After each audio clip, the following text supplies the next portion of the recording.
J'ai vraiment beaucoup de chance de pouvoir vous retrouver chaque semaine et de partager avec vous l'Évangile aujourd'hui selon saint Matthieu. En ce temps-là, ce jour-là, Jésus était sorti de la maison, il était assis au bord du lac. Une foule immense se rassembla auprès de lui, si bien qu'il monta dans une barque où il s'assit. Toute la foule se tenait sur le rivage. Il leur dit beaucoup de choses en paraboles. Voici que le semeur est sorti pour semer. Comme il semait, des grains sont tombés au bord du chemin et les oiseaux sont venus tout manger. D'autres sont tombés sur le sol pierreux où il n'avait pas beaucoup de terre. Ils ont levé aussitôt parce que la terre était peu profonde. Le soleil s'étant levé, ils ont brûlé et faute de racines, ils ont séché. D'autres grains sont tombés dans les ronces ont poussé et les ont étouffés.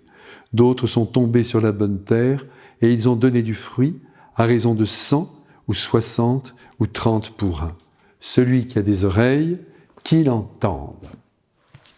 Mes frères bien-aimés, alors que Jésus se trouve au bord du lac de Tibériade, entouré de milliers de personnes qui sont là essentiellement pour se faire guérir, il rappelle que le moment est historique et que c'est une grande chance pour tous ceux qui sont là et même un grand honneur que de voir ce qu'ils voient et d'entendre ce qu'ils entendent.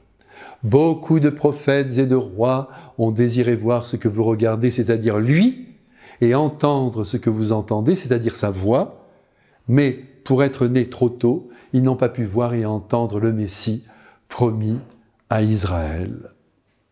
En leur disant cela, Jésus essaie de provoquer l'attention de cette foule. Il essaie de les réveiller en leur demandant de ne rien perdre de ce qu'il énonce. Il est vrai, mes frères bien-aimés, vous ne me contredirez pas, que trop souvent, vous et moi, nous écoutons d'une oreille distraite la parole de Dieu.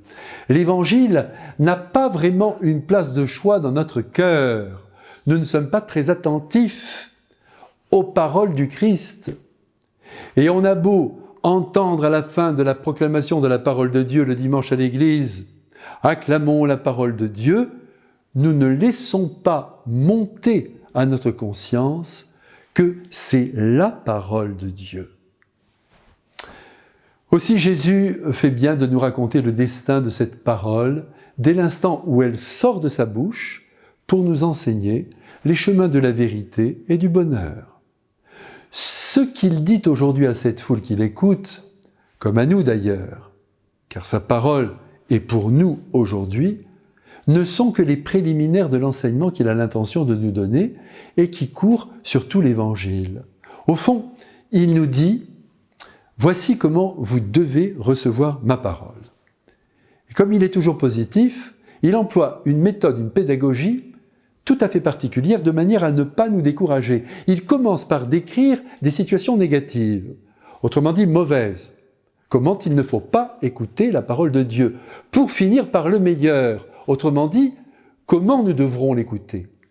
Alors, suivons à présent le Christ, qui se confond ici avec un semeur. Nous savons tous ce qu'est un semeur. C'est quelqu'un qui, le plus souvent accroupi, jette dans la terre ou plante dans la terre des semences. Eh bien, c'est ce qu'a fait le Christ.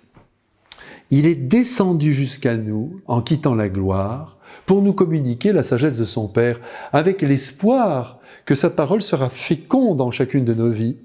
Mais, évidemment, cela suppose que nous l'accueillions dans la bonne terre de notre cœur. Ici, je voudrais vous raconter à mon tour une petite parabole, une petite histoire.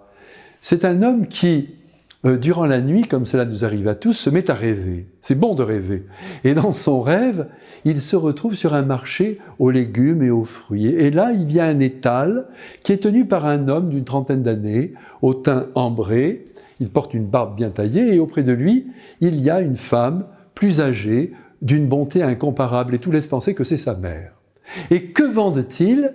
Nous sommes dans un rêve, bien sûr.